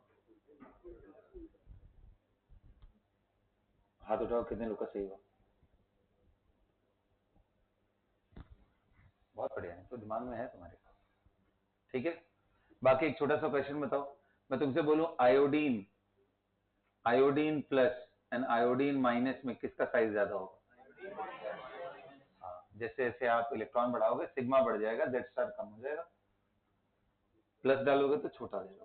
कैटायंस के साइज छोटे, एनायंस के साइज बड़े होते हैं, तो ध्यान है ना? ठीक है, तो हमारा एटॉमिक साइज यही खत्म होता है। अब बात करते हैं दूसरे फैक्टर के बारे में। What is ionisation energy? बताओ भाई, आयोनाइजेशन एनर्जी क्या होता है?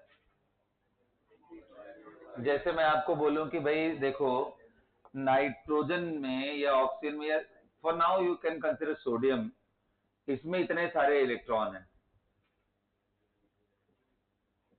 अगर मैं इसको ऐसे एनर्जी लेवल पे ड्रॉ करूं तो 1s2 काफी नीचे है। बोलो भाई, 1s की एनर्जी सबसे लो होती है, उससे एनर्जी ज्यादा किसकी है? 2s की। उससे ज्यादा एनर्जी कितनी है? 2px, 2py, 2pz तीनों डाल दिया, 2p6। उससे ज्यादा एनर्जी किसकी है?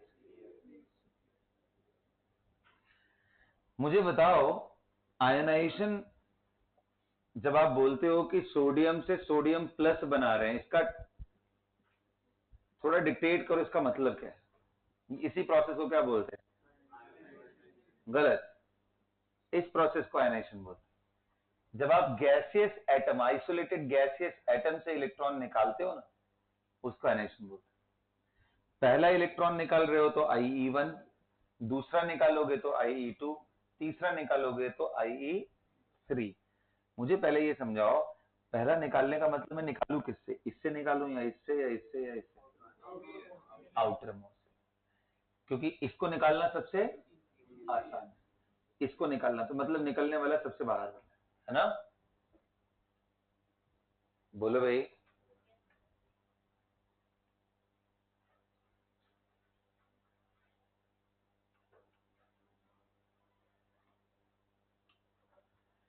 तो अब मुझे आप समझाओ कि आयोनाइजेशन एनर्जी को अफेक्ट करने वाले कौन कौन से फैक्टर्स होंगे?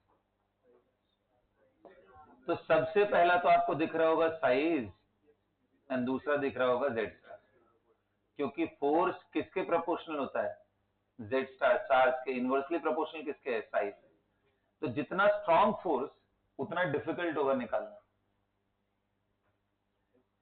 है ना? जितना बड़ा साइज होगा उतना इजी निकाल पाएंगे, क्योंकि फोर्स कम हो जाएगा उसके ऊपर। मैं आपसे पूछूं कि ये बताओ, आपको क्या लगता है लेफ्ट टू राइट जाओगे? छोड़ो, अच्छा लेफ्ट टू राइट, पहले ऊपर से नीचे जाने की बात करते हैं। आयनाइजेशन एनर्जी का ट्रेंड क्या होगा ऊपर से नीचे जाने का? डिक्रीज करेगा। जेड स्टार कांस्टेंट है। क्या ये ट्रेंड सब जगह वैलिड है? यहां गड़बड़, यहां पे आपको गड़बड़ी दिखेगी, बोरॉन फैमिली में दिखेगी, इन दोनों जगहों पे भी देखने को मिलेगी। मतलब ये जो पीरियड है ना यहां तक, मतलब मैं जानबूझ के नीचे वाले को छोड़ दे रहा हूं, ध्यान देना। यहां तक आप अगर देखोगे तो नीचे वालों का आयोनाइजेशन एनर्जी ऊपर वालों से यहां तक इंपैक्ट दिखता है, इसके बाद आगे नहीं दिखता है। कार्बन फैमिली तक आयोनाइजेशन एनर्जी में इंपैक्ट दिखेगा। इसको मार्क कर लेना, ही भूल जाता है एग्जाम में। कभी आपसे क्वेश्चन आ गया कि बताओ इंडियम थैलियम में किसका आयोनाइजेशन एनर्जी ज्यादा, नहीं ध्यान रहा, गड़बड़ हो जाएगा। इन दोनों में किसका ज्यादा, तो generally down the group decreases, but यहां इंक्रीज कर जाएगा, यहां भी इंक्रीज कर जाएगा, इधर भी इंक्रीज कर जाएगा। नोट कर लेना।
कर लिया? चलो मुझे कौन बताएगा कि इन दोनों के अलावा भी कुछ फैक्टर्स हैं जो आयनेशन एनर्जी को इंपैक्ट करते हैं? कौन कौन समझाएगा मुझे? ऐसा पार्टिसिपेट करो यार, ऐसे काम नहीं चलेगा। आप बताओ, आना चाहिए बेटा।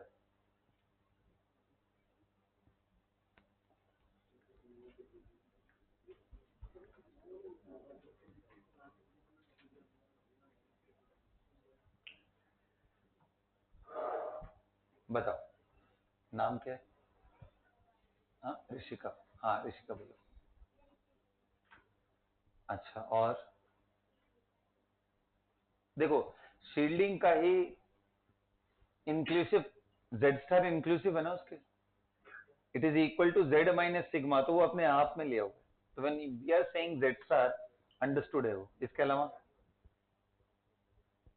कोई बात नहीं, बैठ जाओ। हाँ जी, हाँ हाँ हाँ, रिलैक्स रिलैक्स, हाँ जी। बोलो सोया, बताओ। इलेक्ट्रॉनिक कॉन्फ़िगरेशन, हाँ जी बिल्कुल। इलेक्ट्रॉनिक कॉन्फ़िगरेशन, और उसमें भी दो पार्ट है, आपको ध्यान होगा इलेक्ट्रॉनिक कॉन्फ़िगरेशन का, सब पार्ट ए एंड बी। जब भी NH2 एंड NH2 NP1 का कंपैरिजन किया जाए आयोनाइजेशन एनर्जी में, इसका ज्यादा होगा। And half filled and fully field,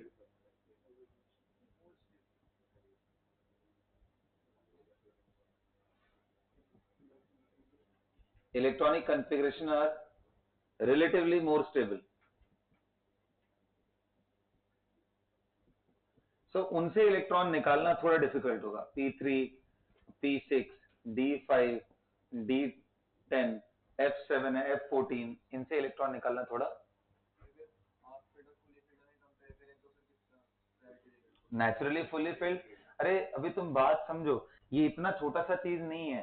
P3 से P6 जाने में तुमने 3 प्रोटॉन बढ़ा दिए। तुम सोचो ना, ये मैं P3 P2 का बात कर सकता हूँ, P3 P4 का बात कर सकता हूँ, अगल बगल है। ये दोनों भी तो है ना, इंक्लूसिव देखना है सबको। सिर्फ इनको देखना शुरू किए तो इन्हीं को नहीं ध्यान देना। आओ चलो समझते हैं। चलो देखता हूं कितने लोगों को ध्यान है। Arrange ionisation energy order for elements belonging to second period, उसका IE1 का ट्रेंड लिखो। लिखो, हाँ पूरा लिखो, अच्छी बात है, याद है, बहुत बढ़िया, लिखो अच्छे से, और उनमें देखो कौन कौन से इंपैक्ट डाल रहे हैं, फिर तुम्हें और अच्छे से दिखेगा।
कर लिया, आइए देखते हैं। देखो अगर मैं सिर्फ इन दोनों का ध्यान से देखूं, बेटा बात नहीं,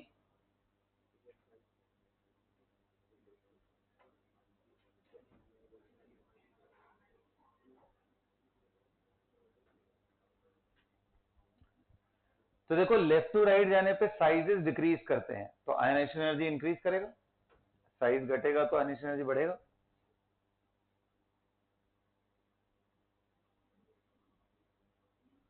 जेड स्टार भी बढ़ता है तो आयनाइजेशन एनर्जी क्योंकि आयनाइजेशन एनर्जी फोर्सेस के प्रोपोर्शनल, और ये जेड स्टार के डायरेक्टली और साइज के इनवर्सली प्रोपोर्शनल होता है। तो दो फैक्टर तो इसको रेगुलर बना रहे हैं, लेकिन कॉन्फ़िगरेशन वाइज देखो, इसका 2s2 है और इसका 2s2 2p1, मिल गई वाली बात। इसमें इसका इलेक्ट्रॉन निकालना थोड़ा डिफिकल्ट है, इसलिए ये एक स्टेप आगे चला जाता है, बस एक ही स्टेप, बहुत ज्यादा दूर नहीं लेके जा सकते। ये प्रैक्टिकली ऑब्जर्व डेटा पे बेस्ड है, उसके बाद मैं एक्सप्लेन कर रहा हूं। नाइट्रोजन का 2p3 और इसका 2p, हाफ फील्ड से निकालना थोड़ा तकलीफ है, इसलिए ये एक स्टेप आगे जा रहा है। ये देखना p6 वाला तो बहुत आगे, उससे तुम कंपैरिजन भी नहीं कर सकते, क्योंकि तब तक जेड स्टार भी काफी ज्यादा जंप कर चुका है। आया बात समझ में? बोलिए। तो ये आयनाइजेशन एनर्जी के बारे में डिस्कशन। सेकंड, कभी कभी क्वेश्चन आता है IE2 बताओ, चलो देखिए क्या करते हैं। आयनाइजेशन एनर्जी सेकंड का ऑर्डर बताइए, सेकंड का ऑर्डर बताइए IE2।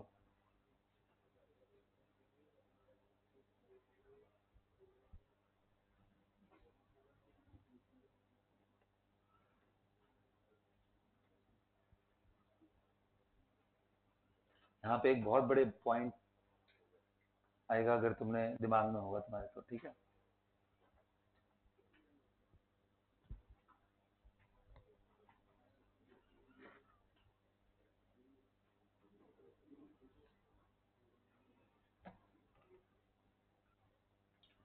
चलिए जी, IE2 करें, हो गया।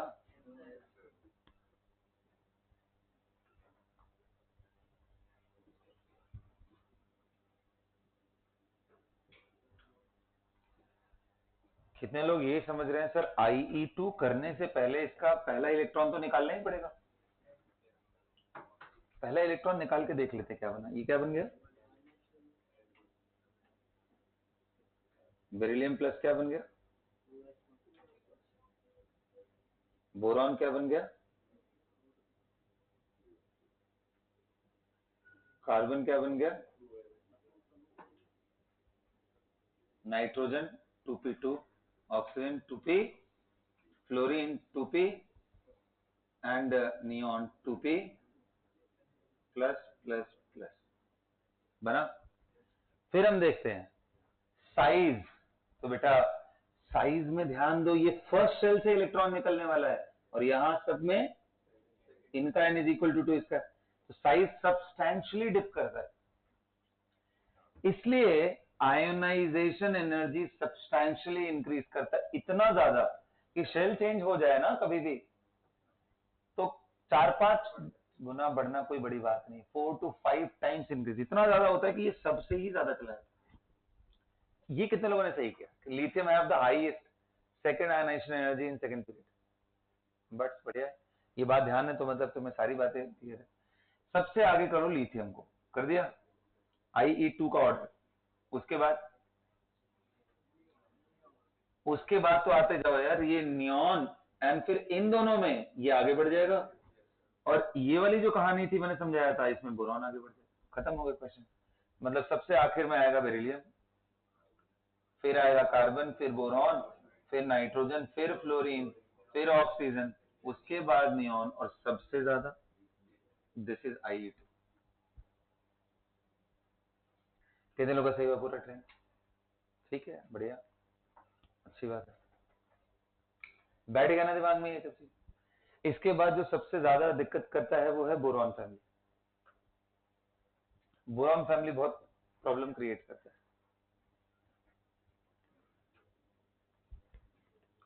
सो बोरॉन फैमिली में आयनाइजेशन एनर्जी देखो,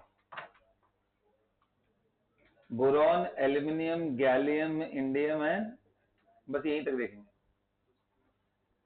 बताओ साइज तो नीचे जाने पे यहां से यहां इंक्रीज, इसके बाद डिक्रीज, तो ये एक हाईलाइट पॉइंट हो गया। यहां लैंथेनॉइड कॉन्ट्रैक्शन आ गई है, तो इसका आयनाइजेशन एनर्जी कुछ इस कदर होता है बेटा कि सबसे ज्यादा बोरॉन, उसके बाद सीधा थैलियम आएगा, फिर गैलियम आता है, फिर एल्यूमिनियम। हाँ तो ये सबसे इरेगुलर, इसलिए इंपॉर्टेंट। 2-3 का मैं बात ही नहीं कर रहा हूं, तो टेबल देखना पड़ जाएगा, 1 में ही इतना प्रॉब्लम। समझ में आया? बोलो। इस पे एक इस तरह के भी सवाल आते हैं, देखो ध्यान से, कोई एलिमेंट x दे दिया, उसका IE1 दे दिया, IE2 दे दिया, IE3 दे दिया, IE4 दे दिया, ऐसे करके 5-6 आयनाइजेशन एनर्जी दे देगा। अच्छा ये बताओ, हर आयनाइजेशन एनर्जी अगला वाला पिछले वाले से ज्यादा होगा ना, क्योंकि एक इलेक्ट्रॉन निकालते साइज भी घटेगा, जेड स्टार भी बढ़ेगा। बोलो, आयनाइजेशन एनर्जी सब्सिक्वेंटली इंक्रीज करता है। अब अगर ये सारा डेटा दे रहा है तो आपसे पूछेगा बताओ इसके क्लोराइड का फॉर्मूला क्या होगा, XCl2 होगा या XCl3 होगा या XCl4 होगा या XCl होगा, ऐसे करके क्वेश्चन है। कैसे देखोगे? हम पहले इन सारे वैल्यूज को ध्यान से ऑब्जर्व करेंगे और देखेंगे इंक्रीज तो होना है, कितना इंक्रीज हुआ, हाउ मेनी टाइम्स। जहां पे तुम्हें 4-5 गुने से ज्यादा का जंप दिख जाए, कि जैसे मान लो ये 1000 है और सीधा 4000 पहुंच गया, 4 गुने का, इसका मतलब ये इलेक्ट्रॉन बाहर वाले शेल में था और ये इलेक्ट्रॉन अंदर वाले में चला गया, क्योंकि इनर इलेक्ट्रॉन को निकालने में ही 3 ज्यादा होता है। मतलब बाहर सिर्फ 2 इलेक्ट्रॉन थे और बाकी सब अंदर थे, तो वैलेंसी कितनी हो जाएगी? 2। बाहर जितने इलेक्ट्रॉन वही वैलेंसी। अरे बोलो, 2 मिल गया तो alkaline earth metal, alkaline earth metal chloride का फॉर्मूला क्या होगा? MgCl2 HCl2, ऐसे करके देखो। अरे आ रहे समझ। ऑक्साइड का क्या होगा? XO। ऐसे करके आप इसके सवाल लगा सकते हो, ठीक है। अब इसके बाद मैं बात करता हूं इलेक्ट्रॉन गेन एंथैल्पी के बारे में। बेटा देख,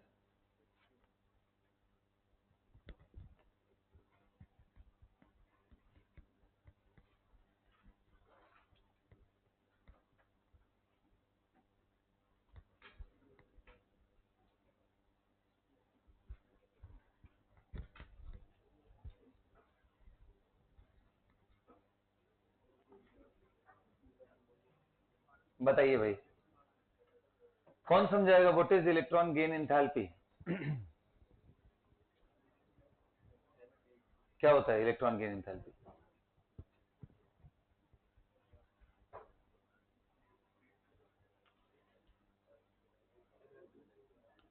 बोलो दिवांश का क्या होता है, बताओ।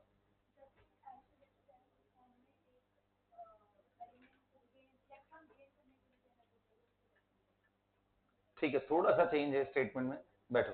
ठीक बोला है, बट उसमें थोड़ा सा मॉडिफिकेशन। हाँ ऋषिका बताओ।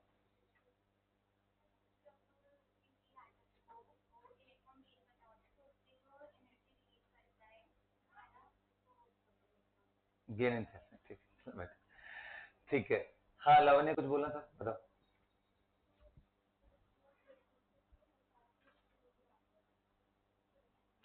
हाँ बोलो, क्या बोल रहे हो, फिर से बोलो। हाँ बिल्कुल, ये ज्यादा बेटर स्टेटमेंट है। देखो मैं वर्ड इंथैल्पी यूज कर रहा हूं, और आयोनाइजेशन एनर्जी एंडोथर्मिक होता है, क्योंकि आप मान लो सोडियम है, उससे इलेक्ट्रॉन निकाल रहे हो, तो सोडियम में इलेक्ट्रॉन ऐसे ही स्टेबल था, उसको निकाल रहे हो, तो आप बेसिकली एनर्जी देना पड़ेगा। डेल्टा एच पॉजिटिव एंडोथर्मिक होगा। लेकिन अदर हैंड में मैं बात करूं कि सोडियम में तुम इलेक्ट्रॉन दो, एन ए माइनस बने, और वहीं हीलियम में इलेक्ट्रॉन दो, एच ई माइनस बने। यहां चाहे तुम हीलियम से निकालो इलेक्ट्रॉन या तुम सोडियम से निकालो, दोनों का डेल्टा एच पॉजिटिव एनर्जी देना ही पड़ेगा। यहां ऐसा नहीं है। इस केस में पहले वाले में डेल्टा एच नेगेटिव होता है, एक्सो, इसके केस में एंडो होता है। कहने का मतलब कुछ एलिमेंट ऐसे हैं जो इलेक्ट्रॉन नहीं लेना चाहते, नहीं लेना चाहते हैं, आपका मन है कि वो इलेक्ट्रॉन ले, तो जबरदस्ती करना पड़ता है, एनर्जी के साथ फोर्सफुली इसको देना पड़ता है कि तुम रखो इलेक्ट्रॉन, ऐसे नहीं जाने दूंगा। तो ये एच ई माइनस वन, और ये खुद इसका एक्सेप्टेंस है, इसके लिए एफिनिटी है इलेक्ट्रॉन के लिए, ये लेना चाहता है उसको। तो जिनमें भी एफिनिटी होती है वो फिर एनर्जी रिलीज करते हैं, क्योंकि इलेक्ट्रॉन लेके वो स्टेबल हो जाता है। अब ये बड़ा इंटरेस्टिंग सा बात है कि सोडियम ऐसा करता है, इस सोडियम को आपने प्लस बनाते हुए देखा है, बट प्लस बेटा वो तभी बनाता है जब सामने कोई माइनस आए, तो वहां दो एटम का कंपैरिजन है, इलेक्ट्रॉन लेने की टेंडेंसी किसकी बेटर है, सोडियम की या क्लोरीन की, तो क्लोरीन की, इसलिए क्लोरीन लेता है, सोडियम को मजबूरन छोड़ना पड़ता है, इसका भी इलेक्ट्रॉन लेने का टेंडेंसी है। तो दिस इज, और ये आइसोलेट हुआ है गैसेस फेज में,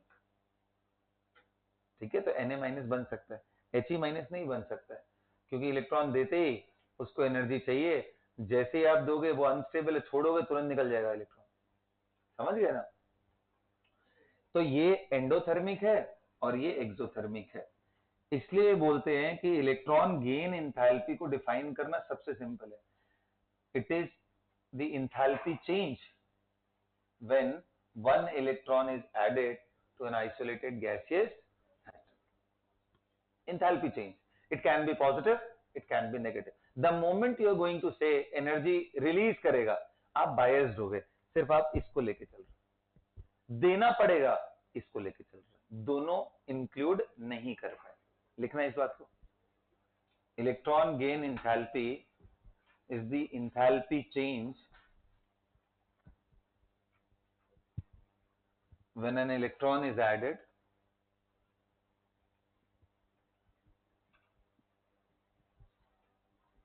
to an isolated gaseous atom। जो सबसे इंपॉर्टेंट बात है, addition of electron can be endothermic और कैन बी एक्सोथर्मिक, अलग अलग एलिमेंट्स के लिए अलग अलग। अब चलो यहाँ पे मैं जानना चाहूंगा तुम लोगों के दिमाग में कितनी बातें याद है, कौन कौन से है जहां एंडोथर्मिक होता है, जहां जबरदस्ती करना पड़ता है, देखो तो किसको किसको याद है। हाँ, नहीं तू ही बोल रहा, हाँ बोल। नोबल गैसेस, बिल्कुल, वो नहीं इलेक्ट्रॉन स्टेबल है, क्यों चाहिए उनको इलेक्ट्रॉन, वो नहीं रखना चाहते इलेक्ट्रॉन, इसलिए तो बॉन्ड भी नहीं बनाते किसी के साथ, वो पूरे के पूरे ग्रुप होता है। उसके अलावा चलो वो तो सबको याद है। हाँ बोला, नहीं बिल्कुल नहीं, गलत बोल रहे हैं।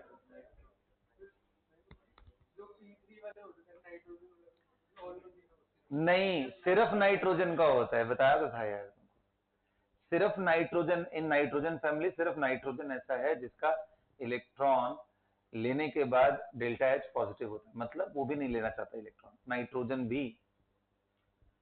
हाँ और बता, हाँ एल्कलाइन अर्थ मेटल भी। तो ये तीन जगह है जहां इलेक्ट्रॉन लेना पसंद नहीं है, बाकी सब जगहों पे इलेक्ट्रॉन को लेने की टेंडेंसी बेटर है। ठीक है, ये लिखवाया था तुम लोग को, अच्छे से लिखवाया। देखो अब इसमें पूछा जाए इलेक्ट्रॉन डेल्टा एच जी को अफेक्ट करने वाले पॉइंट्स क्या क्या है। अच्छा चलो, एक तो ये हो गया। एक वर्ड आता है इलेक्ट्रॉन एफिनिटी, क्या है भाई ये?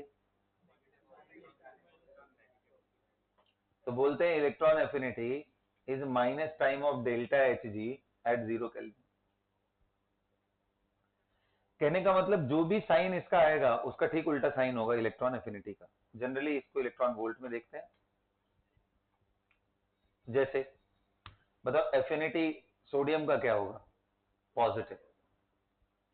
और इट मेक सेंस ऑल्सो। अब देखो ना, इसका एफिनिटी क्या है? Negative. Affinity, electron affinity positive होने का मतलब क्या हुआ? इलेक्ट्रॉन के लिए एफिनिटी है, अट्रैक्ट करना चाहता है, अट्रैक्ट कर रहा है तभी एनर्जी रिलीज हो रही है। एफिनिटी नहीं है, नेगेटिव है, एफिनिटी जीरो या नेगेटिव, लूज सेंस में जीरो भी बोल देते हैं। सो नेगेटिव एफिनिटी है, हीलियम नहीं लेना चाहता है। सो एफिनिटी और गेन एंथैल्पी दोनों रिलेटेड हैं, बस माइनस टाइम का डिफरेंस है, बस इतना सा बात। तो अगर मैं आपसे पूछूं कि एफिनिटी के बारे में बात करूं, इलेक्ट्रॉन एफिनिटी, कौन से फैक्टर्स? तो आयनेशन में जो फैक्टर्स थे वो यहां पे भी आएंगे। साइज, बताओ किसी का साइज छोटा है तो एफिनिटी उसकी थोड़ी, क्योंकि अरे देखना फोर्स पे ही है सब, Z star upon size. Force अपने इलेक्ट्रॉन के लिए भी वैलिड है, बाहर वाले के लिए भी वैलिड है। तो जितना ज्यादा साइज होगा एफिनिटी उतना ही कम होगी, तो इनवर्सली रिलेटेड होगा। डायरेक्टली रिलेटेड किससे होगा? Z star. अब कंफिग्रेशन भी इसमें भी आता है। जैसे फुल्ली फिल्ड जो हो गए NH2 वाले, ये नहीं लेना पसंद करते हैं, NP6 वाले नहीं लेना पसंद करते हैं, एंड 2p3, इसको जानबूझ के 2p लिखा ताकि नाइट्रोजन दिमाग में रहे, ये नहीं लेना पसंद करते हैं, ये स्टेबल कंफिग्रेशन से रिलेटिव। और चौथा एक फैक्टर आता है इलेक्ट्रॉनिक रिपल्शन, ये बड़ा इंपॉर्टेंट है। इलेक्ट्रॉनिक रिपल्शन की अगर आप बात करो तो अगर ऑलरेडी छोटे साइज में ढेर सारे इलेक्ट्रॉन पहले ही रह रहे हों, आप बाहर से इलेक्ट्रॉन डालोगे तो इनमें रिपल्शन होने लगेगा। इसलिए ये वाला पार्ट सेकंड पीरियड के लिए अप्लाई करना, सेकंड पीरियड के लिए। जैसे ये जोन जो भी, इनमें इलेक्ट्रॉनिक रिपल्शन ज्यादा प्रॉब्लम क्रिएट करता है। ऑक्सीजन में ये 2 पॉइंट अच्छे हैं कि साइज भी छोटा है, जेड स्टार भी ज्यादा है, तो ऑक्सीजन का एफिनिटी ज्यादा होना चाहिए अपने ग्रुप में, इंटरेस्टिंगली सबसे कम हो जाता है एफिनिटी। इलेक्ट्रॉन एफिनिटी की बात करोगे तो sulphur highest, followed by selenium, then tellurium, then polonium, and सबसे पीछे आता है। होता सभी का पॉजिटिव है, सब इलेक्ट्रॉन लेना चाहते हैं, ऑक्सीजन फैमिली है ना, नॉन मेटल्स है, they have tendency for electron, लेकिन उसमें ऑक्सीजन सबसे पीछे क्यों चला गया? Electronic repulsion that did the whole damage here. बाकी सब फेवरेबल कंडीशन है, साइज भी छोटा है, ये भी। वही कहानी तुम्हें नाइट्रोजन में भी इतना बुरा हाल होता है कि नेगेटिव भी हो जाता है, एफिनिटी लेना ही नहीं चाहता है। फ्लोरीन वाले में बस एक क्लोरीन के नीचे, तो मतलब इसमें क्लोरीन का ज्यादा, followed by fluorine, then bromine, then iodine, and then electron affinity orders हैं ये। तो पूछा जाए पूरे पीरियोडिक टेबल में सबसे ज्यादा एफिनिटी कौन रखता है इलेक्ट्रॉन के लिए? क्लोरीन। क्योंकि लेफ्ट से राइट जाओगे तो साइज कम हो रहा है, जेड स्टार बढ़ रहा है, तो जनरली बढ़ना चाहिए। वो इलेक्ट्रॉनिक कंफिग्रेशन वाली जो चीज है उसको हटा दो बस, वो जो नेगेटिव नेगेटिव हो जाते हैं उनको हटा दो, तो लेफ्ट टू राइट जाने पे बढ़ना चाहिए। तो सबसे ज्यादा होना चाहिए फ्लोरीन का, बट फ्लोरीन से भी ज्यादा किसका हो गया? तो हाईएस्ट इलेक्ट्रॉन एफिनिटी क्लोरीन का है। ये 4 पॉइंट थे जो गवर्न करते हैं इलेक्ट्रॉन एफिनिटी को। Now coming to the last point which is, वो बड़ा सिंपल, उसका ट्रेंड सबसे आसान है दिमाग में रखना, है ना?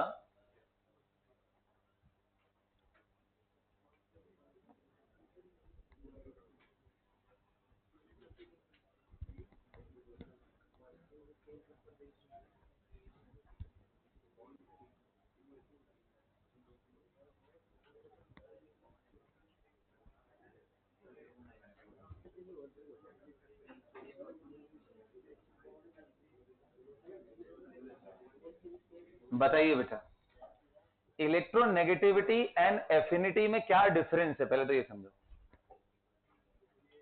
हाँ बोलो जशन, बताओ।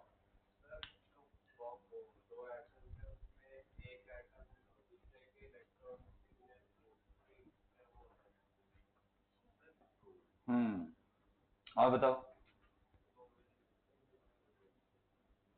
बोलो, बता लक्ष्य बता।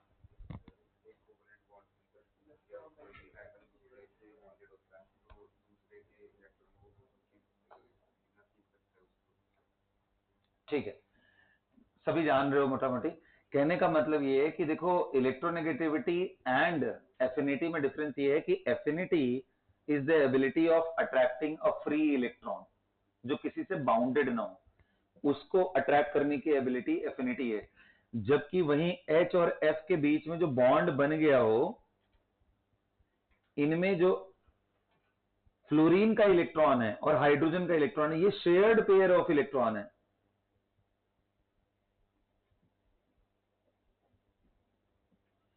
इसको खींचने के, इस पेयर ऑफ इलेक्ट्रॉन को खींचने की एबिलिटी को इलेक्ट्रोनेगेटिविटी बोलते हैं। ये फ्री इलेक्ट्रॉन है,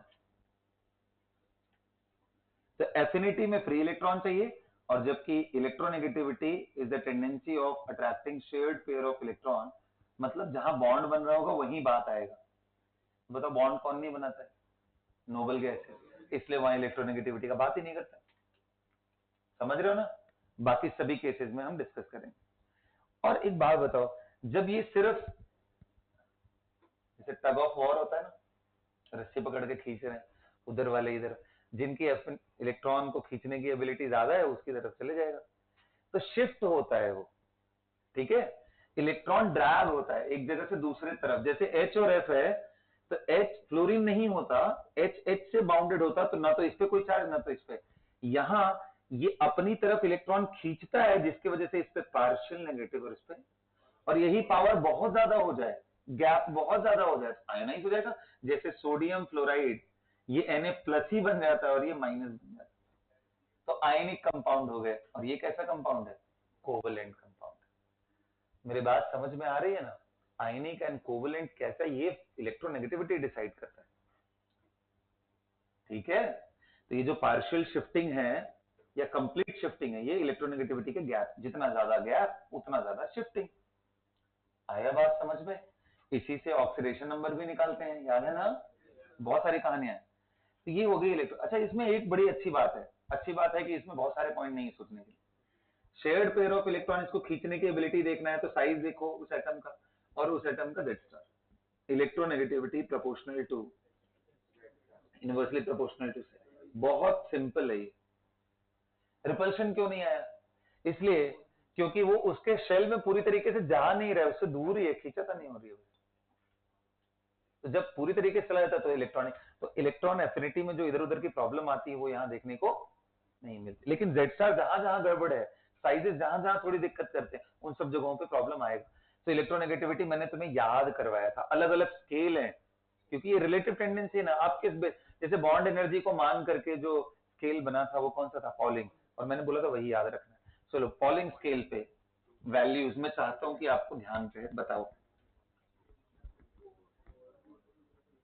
सिर्फ यही दो है इलेक्ट्रोनेगेटिविटी के। बताओ बताओ, चलो हाइड्रोजन बताओ कितना है? Very good. अब यहां से शुरू करते हैं। लिथियम बताओ। हाँ, 1 होता है lithium. Beryllium 1.5, boron 2, carbon, nitrogen, oxygen, fluorine और नियॉन 0। मतलब ही नहीं है उसके लिए। अच्छा जी, इसके नीचे sodium 0.9, magnesium 1.2, aluminium, carbon, silicon ना 1.8, फॉस्फोरस। अच्छा, तुमने पैटर्न देखा, यहाँ गैप कितने का है? 0.5, और यहाँ गैप कितने का है? बट एकदम पूरा यूनिफॉर्म नहीं है। फॉस्फोरस के बाद सल्फर आओगे तो ये 2.5 हो जाता है। यहाँ क्लोरीन 3 हो जाता है। भाई आर्गन का भी क्या है? 0। यार समझ में आया? इतनी वैल्यूज आपको अपने दिमाग में बिठा के रखनी है। अच्छा, बोरॉन फैमिली का बात कर लेता हूँ। Boron, aluminium, gallium, indium and thallium. Boron 2.0, 1 अभी देखो देखा ना कितना, 1.5 है सर। अब 6, 7, 8 देखो बढ़ गया, यहाँ से यहाँ घटा, इसलिए मोस्ट इलेक्ट्रो पॉजिटिव बोलते हैं। कार्बन का भी बड़ा इंटरेस्टिंग है, कार्बन का 2.5, सिलिकॉन 1.8 और बाकी सबका 1.8। ये 1.8, ये 1.8। इसके बाद नाइट्रोजन से थोड़ा चीजें रेगुलर हो जाती। अब ये सब इंपैक्ट किसके हैं? वही lanthanoid contraction, actinoid, D block contraction, ये सब आकर के इसको इस तरह से बना देते हैं। और इतनी वैल्यूज आपके दिमाग में जितना मैंने यहां लिखा है रहना चाहिए, ताकि हम केमिकल बॉन्डिंग प्रोसीड करें। That's all. तो आज का क्लास यहीं पे खत्म करता हूं। अगली क्लास में हम लोग केमिकल बॉन्डिंग को देखेंगे, अच्छे से रिवाइज